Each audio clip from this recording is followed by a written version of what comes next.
You know what, যখন মানুষের সময় খারাপ যায় তখন কেউ হাত ধরে না, সবাই ভুল ধরে। সময় আর বুদ্ধি না কখনো একসাথে আসে না। সময় থাকতে থাকতে কখনো বুদ্ধি আসে না, আর যখন বুদ্ধি আসে তখন সময় থাকে না। আর যাদের এই দুটো একসাথে আসে তারা খুবই লাকি। লোকে আমাদের সাথে যেরকম ব্যবহার করে, আমরা যদি সেই ব্যবহারটাই তাদের রিটার্ন দিই, তারা সেটা হজম করতে পারে না। আর তখনই তুমি বাজে হয়ে যাবে তাদের কাছে। শোনো, কারোর ওপর অন্ধবিশ্বাস করা উচিত না, কারণ একজন অন্ধ মানুষও যখন দেখতে শেখে তখন সে প্রথমে ওই লাঠিটাকেই ফেলে যে লাঠিটা এতদিন তার সাথে ছিল। পরকে আপন বানানো অনেক সোজা, কিন্তু আপনকে আপন বানিয়ে রাখা অনেক বেশি কঠিন।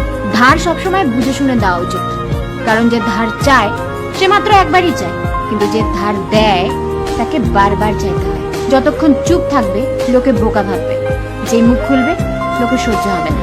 তুমি ঠিক, এটা তোমার আত্মবিশ্বাস, কিন্তু শুধু তুমিই ঠিক বাকি সবাই ভুল, এটা তোমার ভুল, তোমার অহংকার। যেই পরিবারে সবাই একে অপরের হাত ধরে থাকে তাকে কখনো অন্য কারোর পা ধরতে হয় না। বয়স বাড়ার মধ্যে না একটা আলাদাই ব্যাপার রয়েছে, বুঝলে? চোখ ঝাপসা হয়ে যায় ঠিকই, কিন্তু মানুষকে ঠিক চেনা যায়। মানুষ হলো অনেকটা আয়নার মতো, যখন ভালো থাকে তখন সবাই দেখে চলে যায়, কিন্তু যখন ভেঙে পড়ে তখন সবাই পাশ কাটিয়ে চলে যায়। তখন সম্পর্ক যাই হোক না কেন, একটা জিনিস মাথায় রেখো, যার কাছ থেকে তুমি আশা করবে সেই তোমার জীবনে তামাশা করবে। কাউকে নিজের মনের কথা অনেক ভেবেচিন্তে বলা উচিত, কারণ এটা স্ক্রিপ্ট